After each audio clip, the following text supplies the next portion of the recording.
Warahmatullahi wabarakatuh.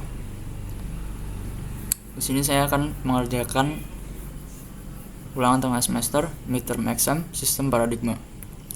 Sebelumnya perkenalkan, nama saya Muhammad Azhari dengan NIM 2425200050, Prodi Teknologi Informasi, Universitas Muhammadiyah Purworejo. Dalam matkul Sistem Informasi Terintegrasi dengan dosen pengampu Ibu Hanifatus Sa'diah Widihasani Putri, MKOM. Langsung memasuki soal yang pertama. Seiring dengan masifnya penggunaan teknologi berbasis data science, muncul berbagai resiko yang membahayakan pengguna. Beberapa di antaranya adalah perusahaan konsultan politik, seperti kasus yang akan saya bacakan ini. Skandal Cambridge Analytica pada tahun 2018 yang mengakses data pribadi sebanyak 87 juta pengguna Facebook tanpa izin. Data dipakai untuk menyusun narasi politik yang tidak objektif untuk pemilu presiden Amerika Serikat. Di samping terjadi manipulasi opini publik, Mark Zuckerberg selaku CEO dari aplikasi Facebook harus memberikan kesaksian di Kongres AS, dan reputasi Facebook pun hancur. Nah, hal ini menunjukkan bahwa algoritma data science bisa dimanfaatkan untuk manipulasi opini politik. Pertanyaannya, jelaskan bagaimana algoritma data science bekerja dalam analisis perilaku pengguna media sosial. Algoritma data science bekerja dengan mengumpulkan dan memproses data yang besar dari aktivitas para pengguna. Para pengguna pastinya akan memberikan interaksi seperti memberi like, memberi komentar, meng-share konten, dan juga preferensi konten melalui teknik seperti data mining, machine learning, dan juga pemrosesan bahasa alami atau NLP. Algoritma ini dapat mengidentifikasi pola perilaku, sentimen, dan tren-tren yang ada. Hasil analisis ini digunakan untuk mempersonalisasi pengalaman pengguna, seperti menyajikan konten yang relevan dan rekomendasi yang sesuai dengan minat-minat para pengguna. Selain itu, algoritma juga membantu dalam segmentasi audiens dan pengembangan strategi pemasaran yang lebih efektif. Menurut Anda, apakah ini bentuk pelanggaran privasi atau bagian dari kemajuan teknologi? Oke, menurut saya ini adalah bentuk pelanggaran privasi dan juga bagian dari kemajuan teknologi tersebut. Pada kasus ini, dalam kasus Cambridge Analytica mengakses data pribadi hingga 87 juta pengguna di Facebook tanpa izin. Nah, data ini digunakan untuk membuat profil psikografis dan menargetkan iklan politik yang bertujuan memengaruhi opini publik dalam pemilu presiden Amerika Serikat pada tahun 2016. Nah, meskipun teknologi data science dapat digunakan untuk tujuan positif, dalam kasus ini, teknologi disalahgunakan yang mengarah pada pelanggaran privasi dan manipulasi politik. Hal ini menyoroti pentingnya regulasi yang ketat dan transparansi dalam penggunaan data pribadi. Kita lanjut, apakah sistem rekomendasi berbasis algoritma seperti konten yang muncul di beranda TikTok, Instagram, atau YouTube lebih mendidik atau justru membatasi cara berpikir pengguna? Algoritma rekomendasi yang efektif dapat mengenali minat pengguna dan menyarankan konten-konten yang relevan pada apa yang disukai oleh pengguna. Algoritma rekomendasi ini membantu mereka menemukan informasi-informasi baru dan memperluas pengetahuan. Misalnya, dalam aplikasi TikTok dapat memperkenalkan pengguna pada berbagai topik lain yang sebelumnya tidak mereka pertimbangkan, yang sebelumnya juga mungkin tidak mereka pikirkan akan melihat konten-konten yang berisi topik-topik tersebut. Hal ini meningkatkan kesadaran akan isu-isu sosial atau budaya. Namun hal ini dapat mengisolasi mereka dari perspektif-perspektif yang ada, memperkuat bias konfirmasi, dan meningkatkan polarisasi sosial. Sebagai contoh, selama pemilu di Amerika Serikat, beberapa pengguna TikTok merasa terisolasi dalam gelembung algoritmik yang hanya menampilkan konten yang mendukung kandidat tertentu, mengabaikan pandangan oposisi dan memperburuk polarisasi politik. Kita tentunya membuka aplikasi sosial media tidak hanya untuk melihat berita-berita terbaru atau melihat update dari apapun yang kita suka yang tentunya akan aplikasi tampilkan kepada kita. Namun tidak selamanya kita membuka aplikasi sosial media untuk melihat berita-berita tersebut. Terkadang kita juga hanya ingin membuka aplikasi sosial media untuk mencari hiburan, untuk rehat sejenak. Baik, kita lanjut ke pertanyaan yang berikutnya. Perkembangan teknologi digital mengubah paradigma layanan perbankan. Dahulu, nasabah harus datang ke bank dan mengantri untuk melakukan transaksi. Namun kini, layanan tersebut sebagian besar telah digantikan oleh mobile banking, chatbot, dan digital teller, seperti yang diterapkan oleh Bank Jago, Jenius, dan BRI di Digital Branch, melahirkan sebuah paradigma baru, yaitu transaksi perbankan yang dilakukan secara mandiri dan teller berubah menjadi konsultan layanan. Pertanyaannya, menurut Anda, apa komponen sistem yang berubah dalam segi sumber daya manusia, teknologi, dan juga proses dalam transformasi ini? Oke. Mengikuti perkembangannya teknologi yang sangat pesat, beberapa hal pastinya berubah mengikuti perkembangan teknologi tersebut. Pertama, kita bahas dari segi manusia. Peran teller berubah. Dahulu, teller tradisional berinteraksi langsung dengan para nasabah yang datang ke bank fisik. Namun kini, teller beralih menjadi konsultan layanan yang lebih fokus pada interaksi bernilai tambah, seperti memberikan nasihat keuangan dan membantu nasabah dalam memahami produk digital. Kemudian, para pekerja harus mempunyai keterampilan digital dalam mengikuti perkembangan zaman. Peningkatan kebutuhan akan keterampilan digital di kalangan karyawan, termasuk pemahaman tentang teknologi informasi dan kemampuan untuk mengelola sistem digital yang kompleks. Kita lanjut dalam segi teknologi.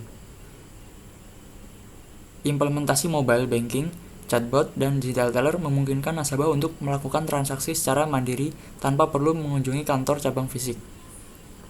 Di mana pada bank tradisional kita harus beranjak pergi ke bank fisik untuk melakukan segala transaksi yang dibutuhkan yang kita butuhkan untuk menyelesaikan beberapa hal tersebut. Kemudian sistem yang berubah dalam proses. Yang pertama, digitalisasi layanan. Proses bisnis seperti pembukaan rekening, pengajuan pinjaman, dan transaksi keuangan seperti menarik uang atau setor uang untuk menabung telah beralih menjadi platform digital yang memungkinkan layanan dilakukan kapan saja dan di mana saja tanpa perlu mengantri, tanpa perlu keluar rumah dan menunggu lama. Ada juga optimisasi proses bisnis. Penerapan sistem informasi yang canggih membantu dalam menyederhanakan alur kerja, mengurangi kesalahan manual seperti human error, dan meningkatkan kecepatan layanan yang diperlukan. B. Apa dampak positif dan negatif dari pergeseran paradigma tersebut terhadap tenaga kerja dan kualitas layanan di perbankan? Peningkatan kualitas layanan. Yang pertama, aksesibilitas dan kenyamanan. Nasabah dapat melakukan transaksi kapan saja dan di mana saja melalui mobile banking dan digital teller. Hal ini meningkatkan kenyamanan dan efisiensi layanan yang tentunya akan lebih cepat dan lebih mudah bagi para nasabah yang tidak perlu bersusah payah untuk keluar rumah dan mengantri panjang. Meningkatkan efisiensi operasional dan pengurangan biaya operasional.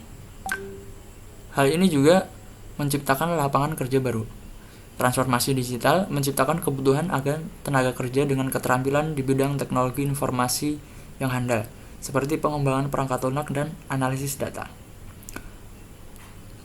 Hal ini juga menambah peluang karir di bidang digital. Meskipun beberapa pekerjaan tradisional menjadi berkurang, Munculnya peran baru di sektor digital membuka peluang karir bagi tenaga kerja yang terampil dalam menggunakan teknologi yang sekarang ini. Nah, dampak negatifnya, pengurangan tenaga kerja tradisional. Pergeseran peran teller dan petugas front office berkurang seiring dengan meningkatnya penggunaan teknologi digital yang dapat menyebabkan pengurangan jumlah tenaga kerja dalam sektor tersebut. Yang kedua ada kesenjangan keterampilan. Pada kemajuan teknologi ini, ada beberapa orang yang tidak mengerti tentang teknologi. Nah, dalam hal ini akan menggeser para pegawai yang kurang mengerti dalam teknologi.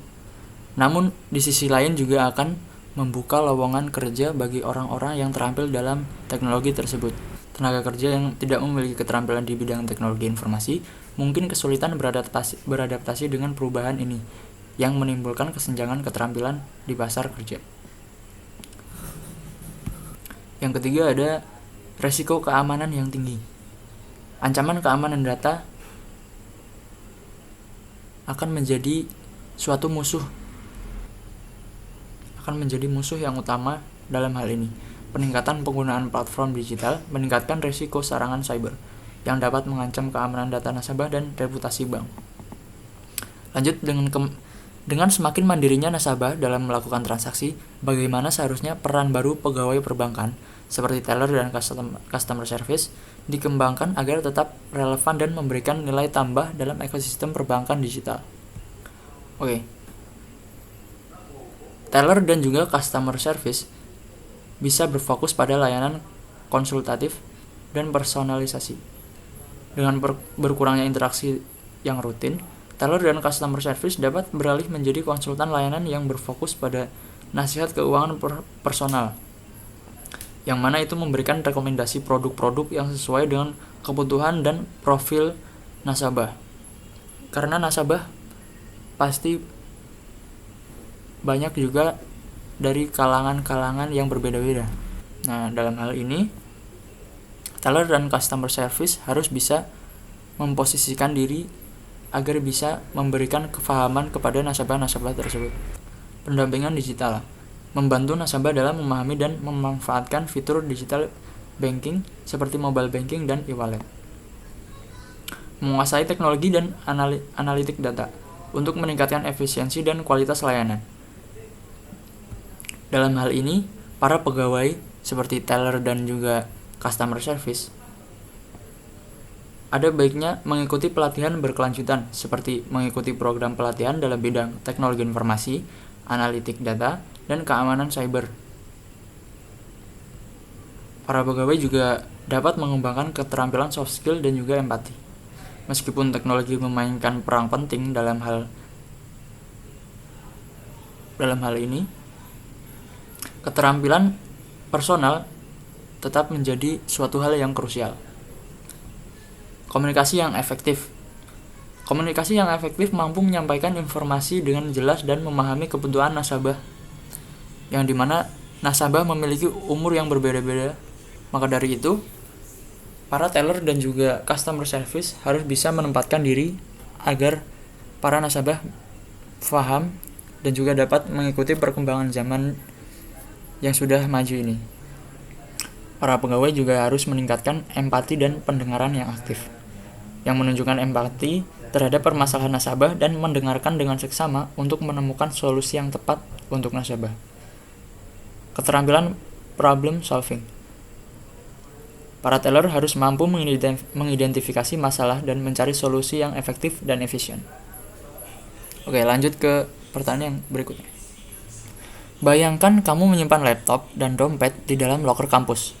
Nah, suatu hari kamu lupa mengunci loker karena terburu-buru menuju ke kelas. Ketika kamu kembali, barangmu sudah hilang. Kamu merasa bersalah karena tahu itu sepenuhnya adalah keteledoran dan kecerobohanmu. Pertanyaannya, apakah lupa mengunci loker itu mirip seperti pengguna yang tidak hati-hati saat memakai komputer? Contohnya, tidak memakai antivirus, memakai password yang lemah, tidak menggunakan kombinasi sehingga mudah dihack, atau mengeklik link sembarangan atau tidak sengaja mengeklik link judul.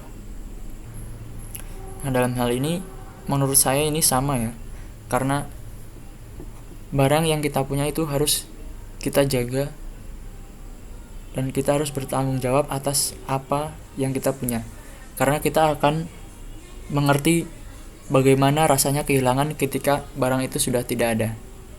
Dalam kasus ini, lupa mengunci loker. Ketika kita meninggalkan loker terbuka tanpa pengawasan, siapapun dapat dengan mudah mengambil barang yang ada di dalam loker kita. Kita bandingkan dengan kelalaian keamanan komputer. Demikian pula jika kita tidak mengamankan komputer dengan baik, misalnya menggunakan kata sandi yang lemah, menggunakan tanggal lahir dalam kata sandi kita, tidak mengaktifkan perangkat lunak seperti antivirus, atau tidak berhati-hati saat mengklik tautan yang mencurigakan, maka perangkat kita akan rentan terhadap akses dari orang-orang atau sistem yang tidak kita kenali dan berpotensi pencurian data. Lanjut, apakah kesalahan tidak memakai antivirus, memakai password yang lemah, atau mengklik link sembarangan bisa menimbulkan risiko yang sama besarnya seperti kesalahan teknis pada sistem, misalnya bug dalam program atau bocornya data nilai mahasiswa di SIAKAT. Tapi menurut saya ini adalah kesalahan teknis. Menurut saya ini memiliki risiko yang sama besarnya atau mungkin bisa lebih besar dari kesalahan teknis pada sistem. Kita memiliki barang-barang dengan teknologi yang tinggi. Jadi kita harus bertanggung jawab dan memiliki kesadaran untuk menjaga barang-barang kita agar tidak tercuri. Apalagi sudah menyangkut dalam data-data pribadi kita yang kita tidak ingin orang lain mengetahui, bahkan menyalahgunakan data-data yang penting ini. Lalu, apakah kedua jenis kesalahan itu sama-sama berpotensi menyebabkan masalah keamanan? Jelaskan berdasarkan pengalaman pribadi. Alhamdulillahnya saya belum pernah mengalami kesalahan-kesalahan tersebut. Tapi ya, kelalaian dalam menjaga keamanan komputer pribadi dapat mengakibatkan dampak yang sangat besar, baik bagi individu ataupun bagi organisasi. Hal-hal ini sering dianggap sepele. Kelalaian seperti menggunakan kata sandi lemah, tidak memperbarui sistem, atau mengabaikan perangkat lunak antivirus dapat membuka celah bagi serangan cyber yang merusak, yang mungkin dapat mencuri data kita dan menyalahgunakannya. Beberapa dampak kelalaian yang bagi keamanan komputer. Kita akan kehilangan data-data pribadi yang sangat-sangat penting. Lalu yang kedua ada kerugian finansial, seperti mungkin ketika kita melakukan suatu hal yang salah seperti yang ada contoh di atas, orang yang tidak bertanggung jawab akan menggunakan data pribadi kita untuk membeli sesuatu dan kita tidak tahu hal itu, namun kita yang akan terkena imbasnya. Yang ketiga, merusak reputasi ketika orang yang menyalahgunakan data pribadi kita, mungkin contohnya pada sosial media kita, orang yang tidak bertanggung jawab tersebut mengupload konten-konten yang tidak senonoh atau lainnya, mungkin judul atau menggunakan pinjaman online tanpa sepengetahuan kita. Baik, lanjut ke soal berikutnya. Smart City telah menjadi visi pengembangan banyak kota di Indonesia, seperti Jakarta Smart City dengan aplikasi Clue, Surabaya Comment Center dengan layanan ISAPO,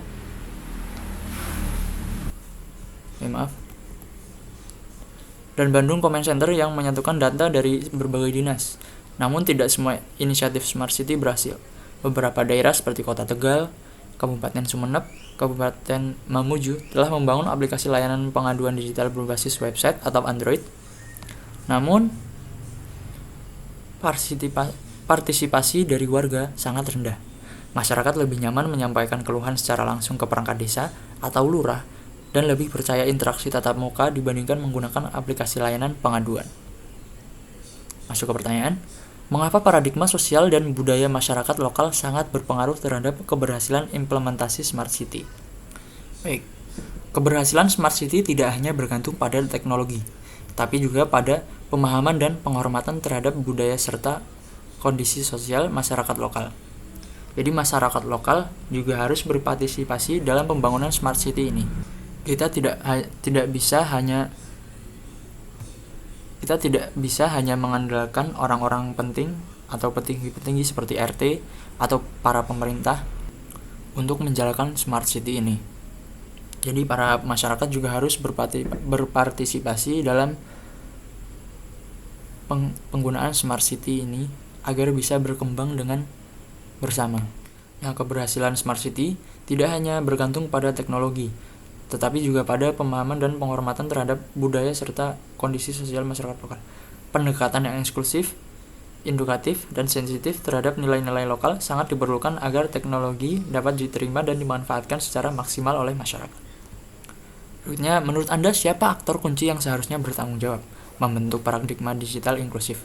Pemerintah, swasta, masyarakat, atau pendidikan? Baik. Tentunya kembali ke poin tadi, semua pihak harus ikut berpartisipasi dalam Smart City agar semua bisa berkembang. Jika pemerintah atau petinggi-petinggi desa sudah mendukung dan sudah membuat Smart City, tetapi para masyarakat tidak menggunakannya dengan baik dan tidak berpartisipasi dengan baik, maka hal ini tidak akan berjalan. Namun jika harus menentukan aktor kunci yang paling bertanggung jawab, maka saya akan memilih pemerintah yang memegang peran sentral sebagai penggerak utama. Mengapa pemerintah? Karena pemerintah memiliki tanggung jawab utama dalam merancang kebijakan, menyediakan infrastruktur yang bagus, dan memastikan akses digital merata di seluruh wilayah tanpa terkecuali, termasuk daerah yang terpadan, terpencil, sampai tertinggal. Sebagai contoh, Kementerian Kominfo telah meluncurkan gerakan nasional literasi digital untuk meningkatkan kemampuan digital masyarakat, serta mendorong kolaborasi dengan sektor swasta dan BUMN untuk mempercepat transformasi digital yang inklusif. Pada sektor swasta, mitra teknologi dan inovasi perusahaan swasta, terutama di sektor teknologi, berperan dalam menyediakan solusi digital yang inovatif dan infrastruktur yang diperlukan. Misalnya, perusahaan seperti Google dan Microsoft telah bekerja sama dengan pemerintah dalam menyediakan pelatihan digital bagi masyarakat melalui program seperti Google Digital Garage dan Microsoft Learn. Dalam hal ini, masyarakat tentunya harus ikut berpartisipasi agar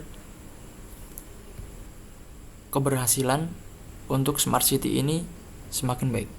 Sekarang dalam masyarakat, pengguna dan penerima manfaat masyarakat adalah akhir dari teknologi digital.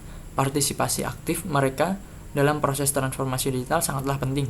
Namun, untuk memastikan partisipasi yang maksimal, masyarakat harus diberi dukungan dalam bentuk pelatihan dan pemahaman tentang pemanfaatan teknologi digital. Lalu yang terakhir, lembaga pendidikan. Lembaga pendidikan harus membentuk karakter dan keterampilan.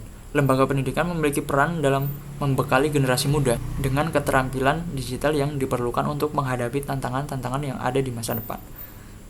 Kemendikbud telah meluncurkan Rumah Pendidikan sebagai sebuah platform super aplikasi yang mengintegrasikan berbagai aplikasi pendidikan untuk mendukung pembelajaran digital. Baik, terima kasih. Mungkin segitu saja dari saya, Muhammad Asyari. Kurang lebihnya mohon maaf jika ada kata-kata yang masih belepotan, kata-kata yang masih salah, masih terulang-ulang. Saya minta maaf sebesar-besarnya. Kurang lebihnya mohon maaf. Wassalamualaikum warahmatullahi wabarakatuh.